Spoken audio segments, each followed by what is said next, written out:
Alors que le processus électoral a commencé en République démocratique du Congo, plusieurs questions restent à poser. La prise en charge, la participation, mais également l'intégration des personnes vulnérables. Dans cette émission Libre Opinion, nous allons donc recevoir le coordonnateur d'une organisation qui accompagne les personnes vulnérables. Ici, je vais parler des personnes handicapées également, le pygmée. Est-ce qu'ils sont intégrés? À quel niveau? Quels problèmes ils connaissent dans ce processus électoral en République démocratique du Congo? Je reçois à cet effet Victor Batondi. En tout cas, il faut noter qu'il y a eu une faible participation au processus électoral par les personnes handicapées et les peuples autochtones pygmées en 2006. D'abord parce que c'était la première expérience.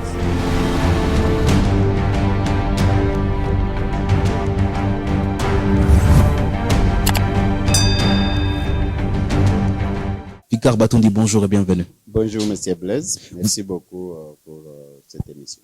Et aujourd'hui, vous êtes coordonnateur des FDAPID, une organisation qui encadre les personnes vulnérables. Ici, on va parler des pygmées et des personnes vivant avec handicap. Est-ce que le contexte est bon? Je vais commencer par là.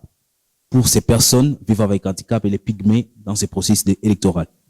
Oui, vous savez que par état de l'historique de la République démocratique du Congo en matière électorale, en tout cas, il faut noter qu'il y a eu une faible participation au processus électoral par les personnes handicapées et les peuples autochtones pygmées en 2006. D'abord parce que c'était la première expérience et beaucoup déjà ne savaient pas le pourquoi de l'élection, mais aussi avec les problèmes sociaux liés à la discrimination, à la marginalisation. Les peuples autochtones, les personnes handicapées, en tout cas, n'étaient pas très mobilisés.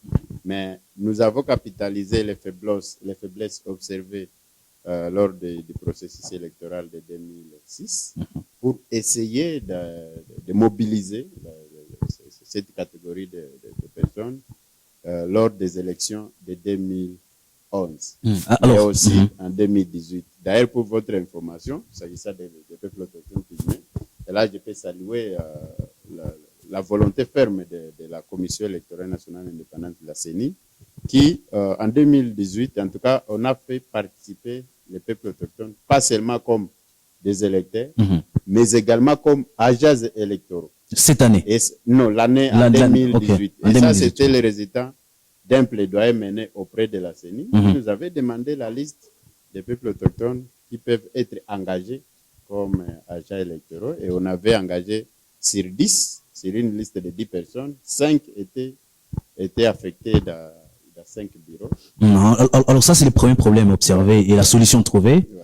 Est-ce qu'il y a d'autres problèmes déjà que vous avez observés en 2006 et qui a trouvé solution jusqu'à voilà. présent? Maintenant que les peuples autochtones, les personnes handicapées ont pris conscience face à leurs droits citoyens, à leur devoir citoyen de participer au vote, en allant, en s'appropriant les processus en 2011 et 2018.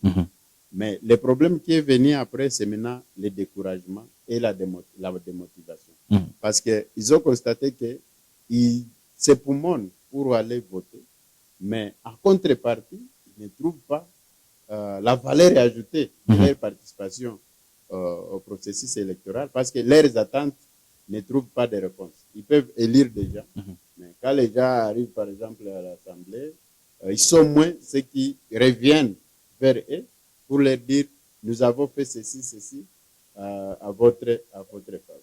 Alors, mais ce que nous menons maintenant actuellement comme campagne, c'est pour essayer de donner un nouveau souffle, essayer de donner une nouvelle motivation, en montrant l'importance d'abord des élections, en montrant la nécessité de bien voter, de voter utile, en connaissance des causes. Il ne s'agit pas seulement de voter, mais il faut voter. Pas seulement voter pour voter, mais il faut voter quelqu'un qui a d'abord un beau projet de société, un candidat qui vous inspire, auprès de qui vous pouvez facilement faire un coup de fil pour dire nous avons un tel problème dans notre village. Est-ce que vous qui êtes notre bouche autorisée, vous pouvez mener les plaidoyers, vous pouvez mener des actions pour que nous puissions trouver des solutions à ces problèmes.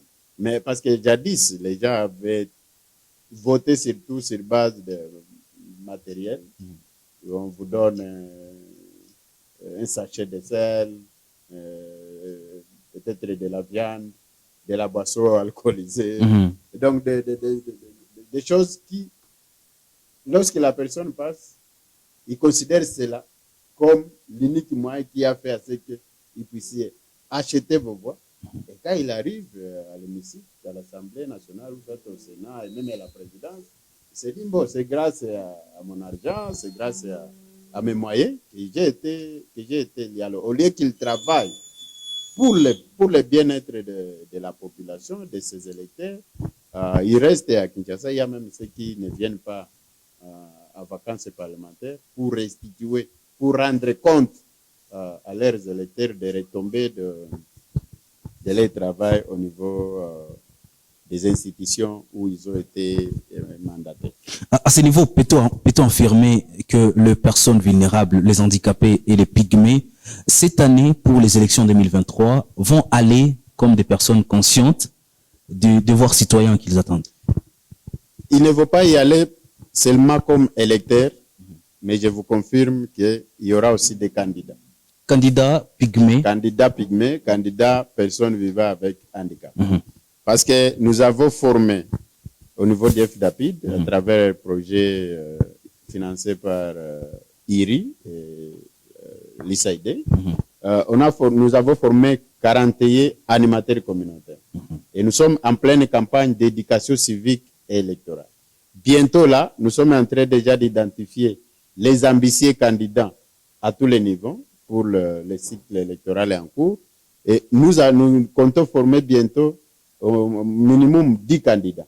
Nous avons déjà les candidats, les ambitieux candidats, qui seront formés sur la stratégie pour comment battre campagne, comment prendre la parole devant le public, comment s'adresser à une foule, comment convaincre, parce que la campagne électorale, c'est aussi la façon dont vous réussissez à convaincre les électeurs. Mais à cela, nous tenons sur le fait que les gens ne doivent pas venir comme si c'est un cheveu qui tombait dans la sauce.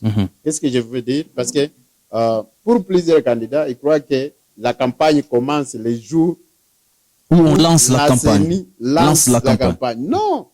La campagne, c'est toute la vie. Tout acte que vous posez aujourd'hui peut servir d'outil de campagne demain. Si aujourd'hui vous affichez une attitude malsaine, vous vous comportez en un barbare dans la société, demain cela peut vous rattraper. Mais si vous posez des actions et que les gens sentent que les actions que vous posez, c'est à leur faveur, c'est pour leur bien-être, demain quand vous reviendrez, vous n'avez même pas à dépenser parce que il faut voter sur base de tout ce que vous faites. Et là, parmi les candidats, c'est ce que nous sommes en train de leur dire. Il ne suffit pas seulement de venir adhérer à un parti politique pour devenir candidat demain, alors que tu n'as pas l'état de regarder dans les rétroviseurs par rapport à ce que tu as fait demain. Alors, pour aujourd'hui, nous sommes en 2023. Certes, quels sont les défis que FDAPID a encore à relever dans les secteurs électoraux en RDC? Parce que vous accompagnez pas seulement les pygmées, mais les personnes vivant avec handicap. Quels sont les grands défis que vous avez encore à relever? Premier défi majeur, c'est qu'il y a insuffisance de ressources financières. Parce que notre pays a la taille d'un continent. Pourtant, le besoin est ressenti dans les 26 provinces. Et aujourd'hui, nous menons les activités dans quelques villages du nord ici du Kivu. Où on retrouve les pygmées? Où il y a des pygmées, des personnes en situation d'handicap. Mais nous avons beaucoup de demandes. Beaucoup de gens, quand ils suivent, par exemple, de nos spots à la radio, nos émissions, ils nous disent, est-ce que vous pouvez venir vers nous? Parce qu'à part les émissions, à part la diffusion des spots, nous organisons aussi des causeries d'éducation civique électorale et des tribunes d'expression populaire. Et pendant les tribunes d'expression populaire, nous sommes surpris par des questions posées par les peuples autochtones pygmées et les personnes en situation d'handicap. Et au finish, il y a, après avoir convaincu à travers les messages, nous recevons des témoignages déjà qui étaient déjà démotivés, découragés, mais qui nous disent, en tout cas, grâce au message que vous venez de nous donner, grâce à votre mobilisation, Moi, par exemple, j'avais déjà pris telle décision. Il y a ceux qui me disent clairement. Moi, j'avais déjà juré de ne jamais voter dans ce pays. Or, il y a un adage qui dit que celui qui vote et celui qui ne vote pas, tout le monde vote. Parce que les gens qui vont passer, les gens qui seront proclamés par la CENI pour diriger la République, ils vont diriger et ceux qui les ont votés et ceux qui n'ont pas voté. Alors, ça ne sert à rien de ne pas voter.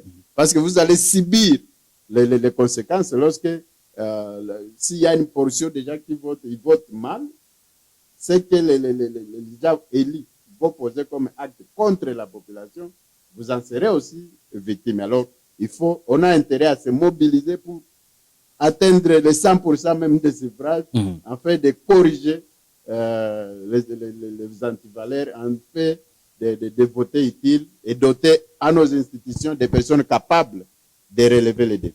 Des questions pour finir cette émission. Et je vais vous demander, Monsieur Vicard Batundi, de répondre aussi d'une façon brève. La première question, est-ce que les personnes en situation de handicap et les pygmées peuvent être rassurés d'un accompagnement total d'FDAPID au courant de ces procès électoraux?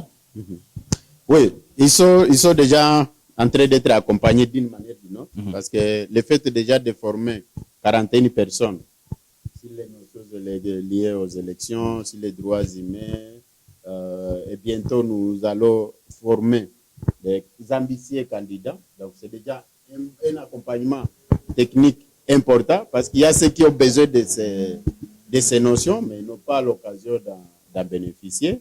Mais à part ça, si pendant la campagne, nous avons la possibilité d'apporter un appui technique, en tout cas, on ne manquera pas à le faire pour les personnes que nous allons former et dont nous estimons qu'ils peuvent convaincre facilement pour être élus. La deuxième question, peut-être la dernière pour finir cette émission. Quel message vous donnez à ces peuples oubliés, encore oubliés en République démocratique du Congo, qui hésitent premièrement d'aller participer aux élections et d'autres qui hésitent à être candidats? Il y a un adage qui dit ne laissez personne derrière ou ne laissez personne pour compte. Et donc, d'abord pour les gouvernements, ils doivent tout faire pour faire participer le peuple autochtone pygmée et les personnes handicapées au processus électoral, en commençant par l'enrôlement qui est en cours. Et là, nous pouvons féliciter la CENI, parce que moi-même, je suis témoin. Quand j'ai fait le monitoring dans certains centres d'enrôlement, en tout cas, les personnes handicapées, pour le cas d'espèce, ils ont la facilité de se faire enrôler sans trop traîner comme les autres. C'est déjà un grand pas. Mais aussi, il y a déjà une loi, l'article 13 de la loi électorale permet à demander aux partis politiques de tenir compte des candidatures des personnes handicapées. La RDC dispose déjà d'une loi portant protection et promotion des droits des personnes avec handicap et d'une autre loi portant protection et promotion des peuples autochtones pygmées. Et les deux lois garantissent les droits civils et politiques. Et parmi ces droits, qui est les droits de la première génération, nous avons le droit d'aller au vote en tant que soit candidat ou électeur. Mesdames, Messieurs, c'est par là que nous allons mettre un point final à cette émission Libre Opinion. Et nous étions en train de recevoir le coordonnateur de FDAPID pour parler de questions des élections avec l'intégration des personnes vivant avec handicap et les personnes pygmées. Vicard Batundi, merci d'avoir répondu présent à notre invitation. Merci, cher Blaise. Ça me fait énormément plaisir. Mesdames et messieurs, on se retrouve très prochainement avec le même plaisir. Abonnez-vous à la chaîne pour découvrir d'autres vidéos et émissions. Laissez votre commentaire s'il le faut. Et on se retrouve très prochainement avec le même plaisir. Portez-vous bien.